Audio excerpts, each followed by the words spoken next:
जय विश्वनाथ महादेव ज्योतिष परामर्श केंद्र काशी वाराणसी से। आज हम लोग जानेंगे मेष राशि वाले समस्त जातकों के लिए कैसा रहेगा अप्रैल 2025 का महीना। आपका करियर, आपका स्वास्थ्य, आपका भाग्य, आपका लव रिलेशनशिप, वैवाहिक जीवन तथा विद्यार्थियों के लिए अध्ययन का क्षेत्र, सारी चीजों पर हम लोग विस्तार से विश्लेषण करेंगे। यदि आप हमारे वीडियो में नए हैं, हमारे चैनल पर नए हैं, तो अवश्य ही चैनल को सब्सक्राइब करें। यह जो पूरा चक्र आप देख रहे हैं कुंडली का, यह चंद्र राशि पर आधारित होता है। यह पूरा जो है कुंडली चंद्र राशि पर आधारित है तथा नौ ग्रहों की स्थिति कैसी रहेगी इस महीने में, आइए हम देखते हैं। सर्वप्रथम ये मेष राशि, मेष राशि के जो स्वामी होते हैं वह मंगल होते हैं और मंगल वर्तमान की स्थिति में अभी जो है तृतीय स्थान में बैठे हैं और लग्नेश यदि तृतीय स्थान में जाकर के या दशम स्थान में बैठे तो अच्छा होता है। एवं शनि, सूर्य, राहु और बुध, यह पांचों ग्रह 12वें स्थान व्यय भाव में विराजमान है, तो केतु वहीं पर शत्रु स्थान में, रोग भाव में, षष्ठम स्थान में, कन्या राशि में विराजमान है। तो देव गुरु बृहस्पति द्वितीय भाव धन स्थान में तथा मारक स्थान में विराजमान होकर के यहां पर बैठे हैं। आइए सबसे पहले हम देखते हैं लग्न से। ये जो स्थान होता है कुंडली का, इससे हम व्यक्ति के व्यक्तित्व के बारे में, चरित्र के बारे में, स्वास्थ्य के बारे में अध्ययन करते हैं। तो सबसे पहले ये महीना मेष राशि वाले जातकों के लिए स्वास्थ्य को लेकर के कोई भी चिंता नहीं रहेगी। हाँ, थोड़ा सा रोग भाव के स्वामी व्यय भाव में बैठे हैं तो थोड़ा सा एलर्जी वगैरह होने की संभावनाएं हो सकती हैं, बट कुछ मेजर नहीं होगा। आत्मबल आपका थोड़ा सा कमजोर हो सकता है क्योंकि सूर्य भी बैठे हैं यहीं पर, तथा स्वास्थ्य संबंधित कोई भी प्रॉब्लम नहीं हो। हाँ, लेकिन एक दो चीज आपके साथ बड़े हो सकते हैं ये महीना में, क्योंकि मंगल का परिवर्तन है, राशि परिवर्तन 5 अप्रैल को जो है मंगल परिवर्तन कर रहे हैं। 5 अप्रैल को मंगल परिवर्तन करके और आ जाएंगे कर्क राशि। इस स्थान में मंगल आ जाएंगे, यहां से यहां, अर्थात केंद्र में आ जाएंगे। आएंगे तो नीच की राशि में, लेकिन आपके लिए लाभकारी होगा। कई लोग जो बहुत दिनों से सपना देख रहे थे गाड़ी खरीदने का, जमीन या भवन लेने का, उनके लिए अच्छा होगा, उनके सपने पूरे होंगे। तो स्वास्थ्य संबंधित कोई भी प्रॉब्लम आपको नहीं है। स्टमक वगैरह की थोड़ी प्रॉब्लम हो सकती है यदि आप बाहर की जिंक फूड खाने से थोड़ा सा बचे, तेल मसाला वाले चीजों को खाने से हल्का बचने की जरूरत है। एलर्जी, बुध है तो बुध स्किन संबंधित प्रॉब्लम दे सकते हैं, तो एलर्जी से आपको थोड़ी प्रॉब्लम हो सकती है, बट कुछ मेजर नहीं रहेगा। आइए हम देखते हैं विद्यार्थियों के लिए कैसा रहेगा ये महीना, क्योंकि पंचम स्थान ये जो है ये विद्यार्थियों का स्थान है, अध्ययन का एवं लव हाउस है, और इसके स्वामी व्यय भाव में बैठे हैं 12वें स्थान में सूर्य, वो भी शनि के साथ, राहु के साथ बैठे हुए हैं। शुक्र और बुध पंचग्रही योग बना करके बैठे हैं। लेकिन विद्यार्थियों के लिए 14 अप्रैल से पहले का जो समय होगा थोड़ा सा आपके लिए संघर्षमय होगा। थोड़ा आप निर्णय नहीं ले सकते हैं, वैसे स्थिति में कंफ्यूज रहेंगे आप अपने अध्ययन को लेकर के, पढ़ी हुई चीजों को भी लेकर के आप अपने आप को कंफ्यूज महसूस कर सकते हैं। यदि 14 अप्रैल से पहले कोई भी आपका एग्जाम है, साक्षात्कार है, तो थोड़ा उसमें संदेह की स्थिति हो सकती है। लेकिन 14 अप्रैल के बाद से जो है आपका बहुत ही अच्छा रहने वाला है, क्योंकि 14 अप्रैल के बाद सूर्य लग्न में आ जाएंगे और लग्न में आने से आपका आत्मबल मजबूत होगा। इम्यून पावर जो है आपका बहुत ही स्ट्रांग हो जाएगा, जिससे आप असंभव कार्य को भी करने में अपने आप को सक्षम और संभव महसूस करेंगे। तो 14 अप्रैल से पहले विद्यार्थियों के लिए थोड़ा सा संघर्षमय हो सकता है। कहीं आपको एडमिशन लेना है तो थोड़ा सा आप अपने आप को, सब कुछ तैयारी अच्छी होते हुए भी कंफ्यूज महसूस कर सकते हैं, मैं इसमें कराऊं या इसमें कराऊं, कौन सा मेरे लिए बेहतर है, ये सोचने में असहज अपने आप को महसूस आप कर सकते हैं। लेकिन 14 अप्रैल के बाद आपके लिए बेहतर होगा, आपका इम्यून पावर बढ़ेगा। आइए हम जानते हैं लव हाउस। प्रेम प्यार कैसा आपका रहेगा। 14 अप्रैल के पहले पहले तक कंफ्यूजन की स्थिति बनी रहेगी आपके पार्टनर के साथ। तो वैसी स्थिति में थोड़ा तालमेल बना करके चलने की भी स्थिति रहेगी। अपने पार्टनर के साथ तालमेल बना करके, सामंजस्य बना करके यदि आप रहेंगे तो बेहतर होगा। हो सकता है कि 14 अप्रैल के पहले थोड़ी सी ब्रेकअप की भी स्थिति हो सकती है आपके और आपके पार्टनर के बीच में, खास करके मेष राशि वाले जातकों के लिए।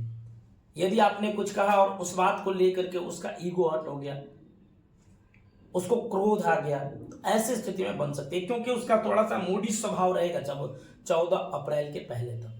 लेकिन उसके बाद सामान्य स्थिति रहेगी, अच्छी रहेगी विद्यार्थियों के लिए भी, और आपका लव लाइफ भी अच्छा रहेगा। लेकिन 14 अप्रैल के पहले थोड़ा सा संभाल करके आपको चलने की जरूरत होगी। आइए देखते हैं षष्ठतम, जो रोग और शत्रु भाव। केतु यहां पर बैठे हैं, शनि की दृष्टि है, सूर्य, शुक्र, बुध और राहु, 5 ग्रहों की दृष्टि यहां पे पड़ रही है। शत्रु तो आपके स्ट्रांग होंगे शनि के कारण, शत्रु मजबूत रहेंगे। शत्रु, जो लोग किसी भी प्रकार से शत्रुओं से घिरे हैं, उनको 14 अप्रैल से पूर्व थोड़ा सा शत्रुओं से बचने की जरूरत है, क्योंकि शत्रु आपको बार बार आपको सताने की प्रयास करेंगे। किसी ना किसी प्रयास से वो सोचेंगे आपको कहीं फंसा दिया जाए। आपके अपने लोग ही, जिससे आपका धन का भी व्यय होगा, धन की भी हानि हो सकती है। और दूसरा कारण यह है कि मेष राशि वाले जातकों के लिए शनि का कर्म फलदाता का प्रभाव पड़ रहा है, अर्थात शनि की 7.5 30 मार्च से प्रारंभ हो चुकी है आपकी राशि पर। तो थोड़ा सा आपको सावधान तो रहने की जरूरत होगी, खास करके उन जातकों के लिए जो मेष राशि के जातक है और उनकी कुंडली में शनि नीच का है या शत्रु भाव में बैठा हुआ है, शत्रु गृही है, अस्त है। ऐसी स्थिति में उनको विशेष सावधान होकर के रहने की आवश्यकता है, तथा मोटर वाहन इत्यादि ड्राइव करते हुए आपको बहुत सावधानी पूर्वक चलाने की जरूरत है, नहीं तो उसके कारण भी आपके शत्रु बन सकते हैं। तो शत्रुओं का प्रभाव आपके ऊपर पड़ेगा। ऐसे स्थिति में शत्रुओं से बच करके आपको रहने की जरूरत होगी। तथा शनि जो है राहु के साथ बैठे हैं, इस कारण से भी थोड़ी परेशानी हो सकती है, लेकिन शत्रुओं से आपको बच के रहने की जरूरत है। आइए अब हम देखते हैं सप्तम स्थान, जो कि पत्नी का भाव होता है। सप्तमेश जो है व्यय भाव में बैठे हैं शुक्र जाकर के 12वें स्थान में। तो कुछ खास नहीं कहा जा सकता, पत्नी के साथ भी सामंजस्य बना करके ही रहने की जरूरत है। यदि किसी को पति पत्नी में किसी प्रकार का कोई वाद विवाद कोर्ट में चल रहा हो, तो उसके निर्णय 100% इस महीने आ जाएंगे अप्रैल में। यदि तलाक का या किसी भी प्रकार का कोई शमन चल रहा हो, आपसी वाद विवाद हो, तो उसमें निर्णय अवश्य आएंगे, अलग होने की संभावनाएं दिख रही हैं। यदि आप अलग नहीं होना चाहते तो वैसे स्थिति में थोड़ा सा तालमेल बना करके आपको रहने की जरूरत होगी। कुछ अवसर तो आपको मिल सकते हैं बिजनेस के लिए, बिजनेस पार्टनर के लिए, लेकिन उसमें भी सावधानी पूर्वक लिखित करके किसी के साथ कोई नया व्यापार करना चाहते हैं तो कागजी तौर पर मजबूत होकर के, स्ट्रांग होकर के आप किसी के साथ पार्टनरशिप करें तो अच्छा होगा, अन्यथा थोड़ी सी प्रॉब्लम हो सकती है। आइए हम देखते हैं भाग्य। सबसे महत्वपूर्ण कुंडली का स्थान ये 9वां स्थान होता है, जो कि भाग्य भाव। भाग्य भाव के स्वामी यहां पर आकर के बैठे हुए हैं, और यहां से जो है शनि बृहस्पति यहां पर आकर के बैठे हुए हैं भाग्य भाव के स्वामी, द्वितीय धन भाव में। हाँ, धन आने का योग अच्छा बन रहा है आपके पास, कहीं ना कहीं से आपके भाग्योदय होंगे, कहीं ना कहीं से धन आने की संभावनाएं दिख रही हैं। यदि किसी को दिया है या कुछ नया व्यापार आप कर रहे हैं, उससे भी अच्छा धन अर्जन आपको होगा, निसंदेह कोई प्रॉब्लम नहीं होगी। धन आने के अच्छे योग आपके दिख रहे हैं। आइए अब देखते हैं कर्म भाव। कर्म भाव के स्वामी ये कर्म भाव होता है, और कर्म भाव के स्वामी शनि यहां पर आकर के व्यय भाव में बैठे हैं। बहुत ज्यादा स्ट्रगल आपको करना होगा, परिश्रम तो आप अथक परिश्रम करेंगे, अथक प्रयास करेंगे और कर रहे हैं, इसमें संदेह नहीं है। और अथक प्रयास के बदौलत ही आपको सफलता मिलेगी। इस महीने प्रयास करने से आप चुकने वाले नहीं हैं, बहुत ज्यादा प्रयास करेंगे और पैसे भी व्यय होंगे, श्रम भी व्यय होगा। कभी कभी ऐसा लगेगा कि आपका किया हुआ प्रयास जो है वो व्यर्थ हो गया, ऐसा भी आएगा समय। लेकिन उससे घबराने की जरूरत नहीं है। इस महीने आपके लिए अच्छा रहेगा। प्रयास के बदौलत आपको अच्छी सफलता मिलने की संभावनाएं दिख रही हैं। आप अपना प्रयास जो है जारी रखें। अवश्य इस महीने प्रयास के बदौलत अच्छी सफलता मिलेगी तथा खर्च बहुत ज्यादा रहेंगे। मेष राशि वाले जातकों के लिए इस महीने खर्च बहुत ज्यादा होंगे, यात्राएं बहुत ज्यादा रहेगी आपकी।